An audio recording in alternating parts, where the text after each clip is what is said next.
This is the Gator Boys Alligator show we're going to be checking out.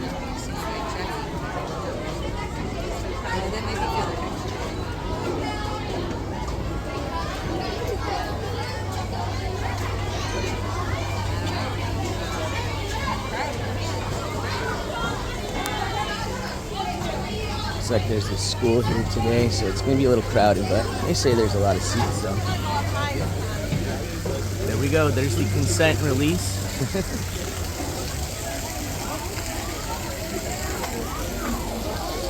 Heading over to the stage right now. Hopefully we'll actually get to the close seats since they're sitting everybody. And we're almost towards the end, so that's awesome. Oh, looks like they got a other stuff right there. So once we're done with the show, we'll go check out the park because we've still got quite a bit of time for today before we gotta head out. There it is, Gator Boys Alligator Rescue. Please do not touch the glass. Ooh, check it out. I can already see the gators. Gator, gator. Ooh, check it out. Wow, that's cool. Look at. There's the gator pit there. There's all the gators, y'all. Oh, right there.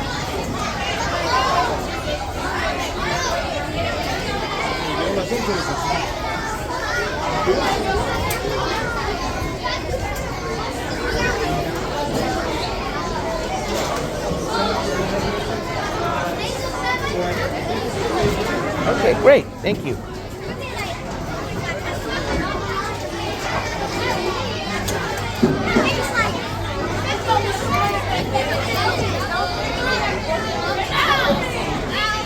Well, we lucked out. We got a nice seat here, guys, so we'll check everything out.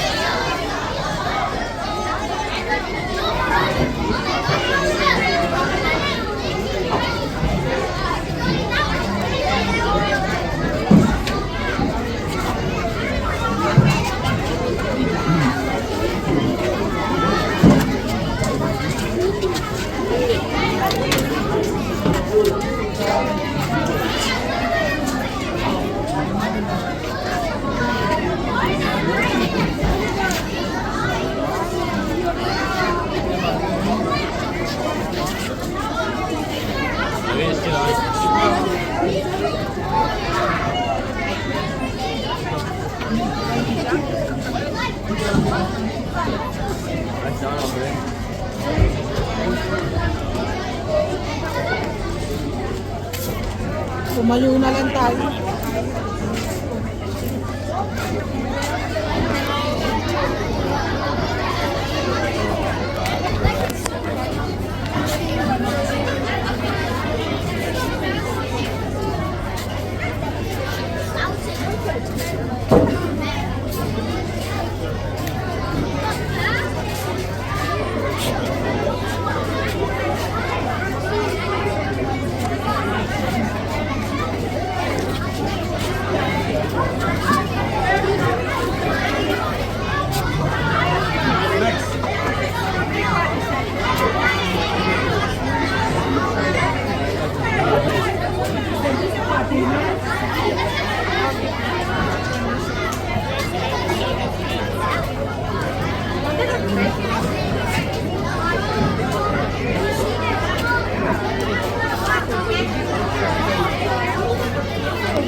Alright guys, before we get started, I do want to explain a few things about these alligators I use in my gator shows. All the gators you see in this pit are what's known as nuisance alligators, especially.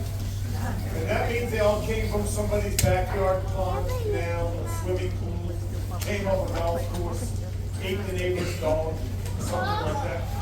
If you have a nuisance alligator, a trapper is usually called out. Hopefully for you and your pets, he catches, removes the alligator.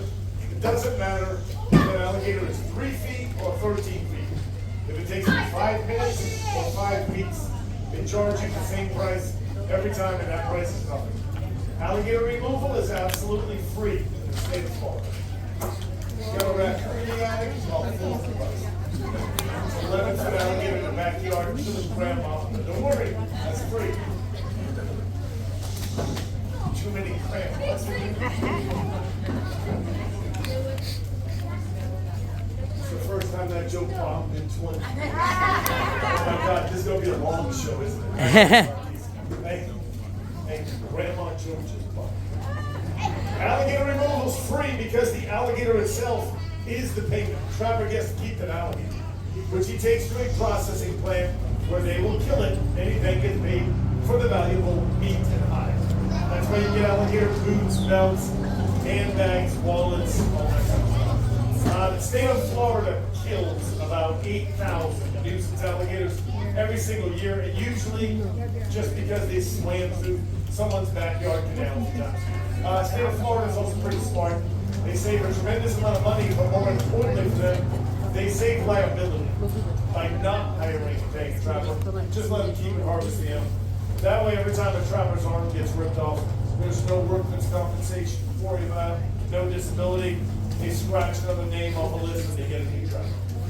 Now, the lucky ones, alligators that I will buy off those trappers, or I trap myself. I am a licensed trapper here in the state of Florida, and yes, that was my mother's dream for me. The day that I was born in Massachusetts. Very much was that. One of the very few, in fact, I'm probably the only committed non-kill trapper in the whole state. I know there's not too many non-kill trappers in the state because, quite frankly, not many people are dumb enough to work 30 to 60 hours a week for free. Especially trying to save an animal that would love to rip your face off that first time that you meet it. Now, when I get a gator, they will generally come here overnight and then get relocated to wildlife sanctuary down in Homestead. They can never truly go back to the wild. Any nuisance alligator that exceeds 4 feet in length, according to Florida state law, must be kept in captivity or be destroyed. Only 2 options. And they tried to relocate these guys in the wild years ago, way back when they were in danger. Back then, if a gator ate your dog, they put him 50 miles out in the Everglades. 2 months later, your new puppy would vanish. The same gators found in the So they would relocate him a second time to an even more remote location. 4 or 5 months later, you turn around somehow, some way, he's back in the house and won't leave. My sister had a boyfriend like that. No, trust me. And my girlfriend. Thanks, guys. Hey, it seemed like that didn't really happen. You guys were going. Now, what we're doing in this pit is alligator wrestling kind of stuff. There's 3 guys, 1 girl, that actually volunteer their time here to do these shows. We're not employed by the park. That is due to liability again. It's the same as a trapper. Apparently all lawyers think alligators are absolutely ferocious. Therefore, the only money we do take in, believe it or not, does come solely through the donation basket. You see down the end, on the 2 days a week that I'm here, the money goes to the alligators. And not directly, because I tried that, and they blow it all on gamble and the booze. Now, that's why I have to here in Florida. Now we gotta have this fiduciary relationship where I use it to help pay for their food, vet bills, buying the gators from the other travelers, enclosures for sick injured animals, equipment to get these guys. That and my dwindling savings essentially funds the whole rescue. There's these guys claiming 1,000 down in Homestead. Now the alligator wrestling itself, that is not like wrestling on television. Yes, I actually have to say that. Some people really think there's going to be like headlocks and body slams. Young boys in particular get really disappointed because they think I'm going to run around with a folding chair, smashing alligators in the head. It's not that kind of wrestling. If you came to see the old man versus beast thing, you in the wrong place. These guys are part of my family, and you're not going to kick or punch or hurt the alligator in any way. I'm not going to run around poking, jabbing at them with a stick like some in Everglades. And they are not going to attack me, I'm sorry. All alligator wrestling really is the old Seminole Indian capture techniques mimicked in a pit like this with a few stunts thrown in.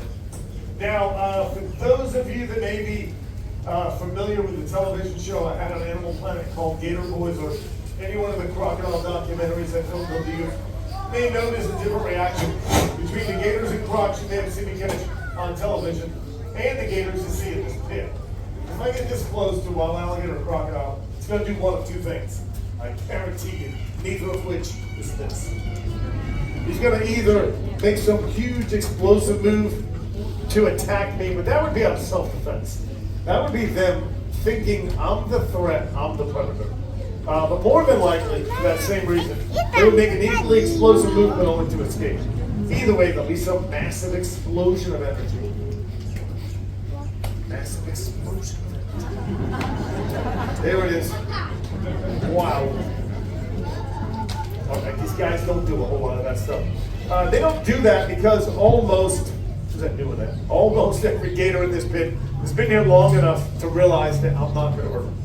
Once that kind of settles in, there is no real motivation to make these huge explosive movements that are famous for. Every time you see a wild alligator or a crocodile, for that matter, making those explosive movements, that is absolutely exhausting for the animal. These guys are ectothermic or cold-blooded, so they really only have a handful of those moves before their bodies begin to build up with lactic acid, and eventually they can barely move.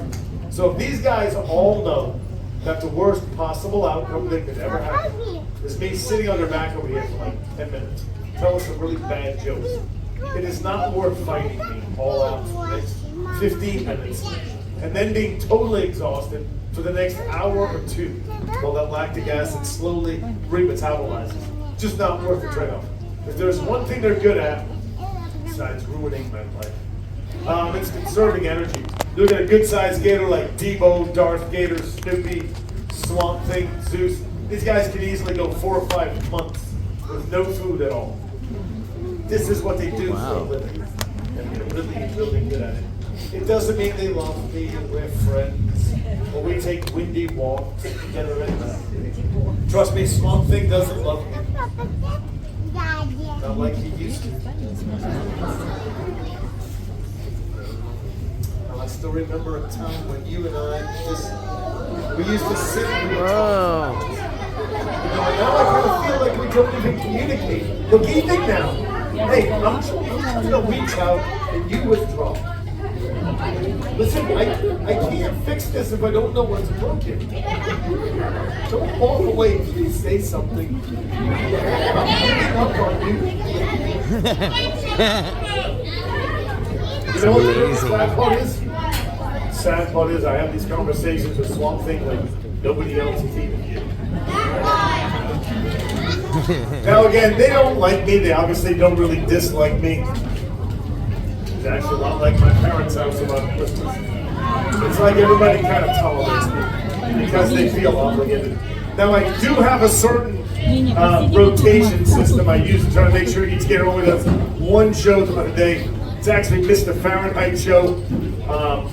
See if I can get him to walk over there. If not, it's easier than in the water. But on land, it's kind of hard if they don't want to go anywhere. He should walk over for a show. He's a pretty good boy.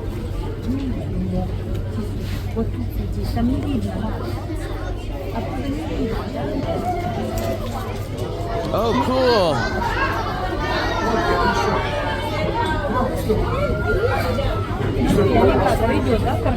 Hey, just bring dessert. I got tons of food. let's go. Let's show everything.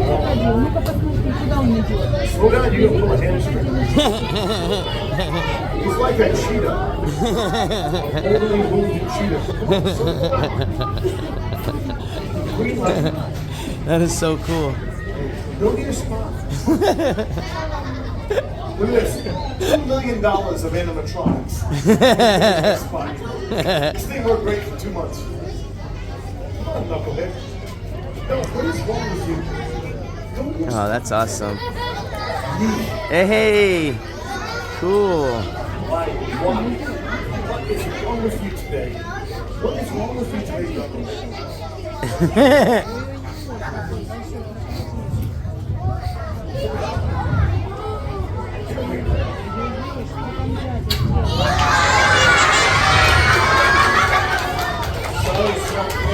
Maybe you should put it right up. Not really that much. Now, if you're a Seminole warrior, let's say back in the 1800s, and you were out catching alligators, you were doing that to feed your family.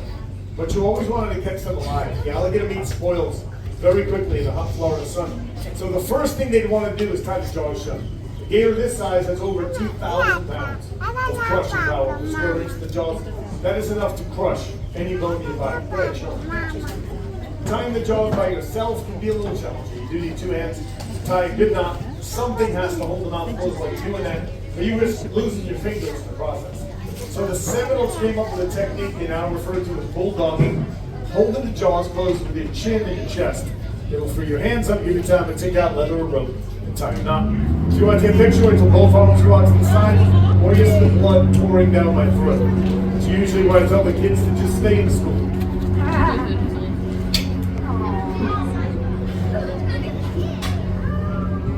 Take your pictures quickly, please.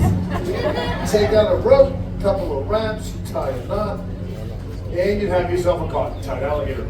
Now, judging by the complete lack of applause, so many people not really impressed. Hey, wow. That's great. That's very touching. That is very touching.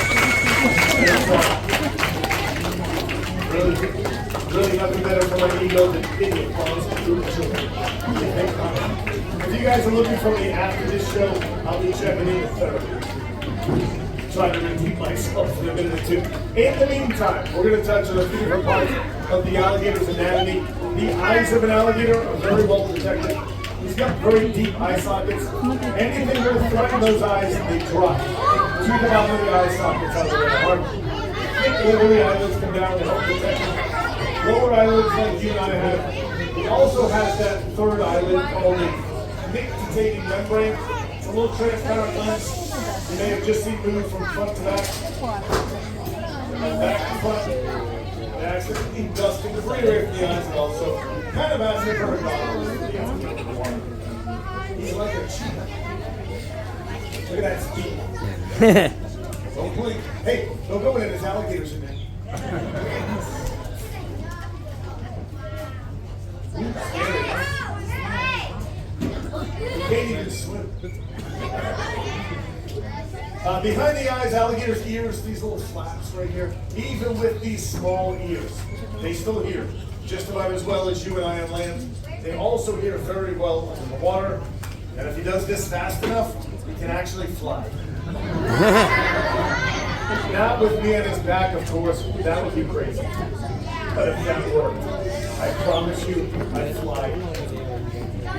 Between the ears, behind the eyes, located right about there, alligator's brain is about the size of a plankton. They say there's only one animal in the entire world that has a smaller brain to body size ratio, and that of course is the alligator wrestler. I still don't get that joke. I'm gonna figure it out though. I mean, probably not today, but I'll figure it out. These bony plates you see all over their back, they are called scutes. They are solid bone osteoderms. They do two things to the alligator. Number one, that is armor plating. It protects them from predators and other alligators during the territorial and mating disputes. They also act like little solar panels. When it's cold, these guys lay out in the sun with that dark black skin. The sun beats down, eats up that skin. Each one of those scutes is covered with little blood vessels. So the blood will heat up, circulate through the body, increasing the energy and metabolism. And you'll notice I said the skin was black and not green. Because almost every sign, almost every t-shirt, cartoon painting, stuffed animal, rubber toy, high school, college mascot, you've seen them alligator, almost always green. I'm not too smart, but that's not green. Some of these guys kind of look gray because of the dust from the white sand in there, but they're certainly not green. Actually, Cracker Jack looks gray because she's so old. That gator's so old, she used to babysit Joe Biden's grandma. They say alligators and crocodiles predate the dinosaurs. They met her specifically. She saw T-Rex come and go. She told me it was just a fact. Put it this way, she's so old, I was using her for that joke when the original punchline was George Burns. Maybe 10 of you are old enough to remember who George Burns was. After he passed away, we moved on to Bob Hope for the punchline. After he left us, we went to Betty White. Most of you remember Betty White, she died a couple years ago. And now we moved on to the president. Point is, she's still here. That's how old she is. Hey, you gotta kill me there, aren't you? I got your stool softener. She loves that stuff. I'm gonna take her to the early bird special at Denny's tonight. Then we're gonna go to Bingo. No, Bingo's a dog. Now, what separates alligator wrestling from alligator capturing, of course, dangerous stunts, doing a couple of foolish things, like we'll do right now. First trick's called the Florida Smile, which is simply opening the alligator's mouth if he lets you. Get up, his mouth, sweetheart. All right, I just need you to open your mouth. Listen, if you tried to bite me right now, this could look exciting. This looks like I'm trying to keep my dog in a path. Try this again. 40 on top, 40 on the bottom. If you look at the back of his throat, it appears he has little to no throat opening. He's got an oversized palatal valve or iguanas, which allows him to go in the water, capture food without drowning. He would usually then surface above the water to swallow that food. He likes to make it look dangerous. He's a bit of a show. You do realize without me to be a suitcase, right?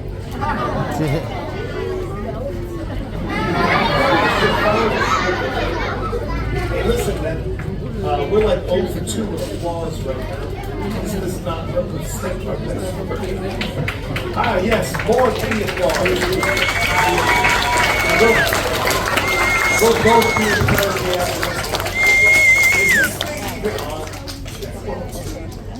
I was like Dave Chappelle and Don Rickles old. You guys just roll into town like a state funeral.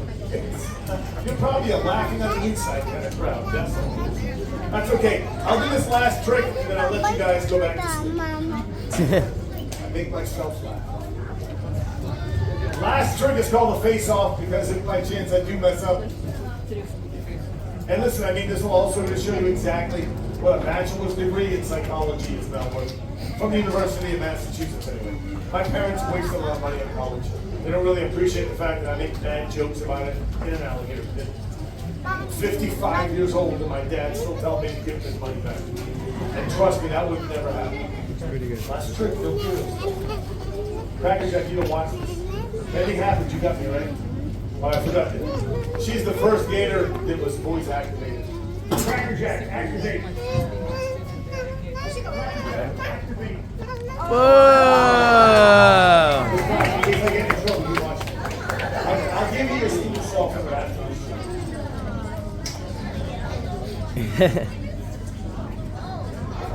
Hey, listen, whoa. Suitcase thing can still happen, my friend.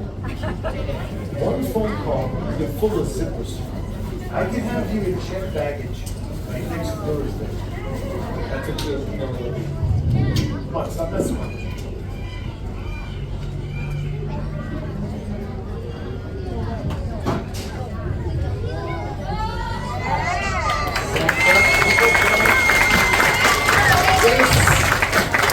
It smells amazing.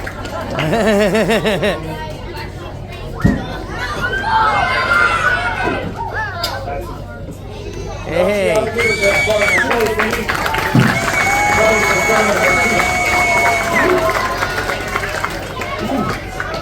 Ooh, I like the way you walk. know that must be Joey. Because Jay, don't shake right there. It's amazing how fast they move, isn't it? Wow. Now you can like really appreciate why you have to run zigzag. Yeah, otherwise they would never catch you. They started the whole thing. You ever heard of that? Chased by an alligator, run zigzag? That's the dumbest thing I ever heard in my entire life. And that's not your fault if you've been telling your family and friends that. Because they've been pushing that on students and tourists down there for like 50 years. Don't run zigzag.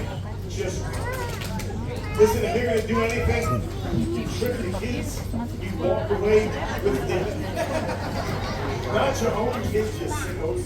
You can help them. I mean, listen, if it comes down to it, they're smaller and faster than we are. They get a much better chance. These kids are so hopped up on Mountain Dew and Skittles right now. That gator has no chance. So if that kid will be doing that reverse matrix flip or he's running upside down, gator's like, oh crap, it's on Skittles. Nobody gets time for that. All right, guys.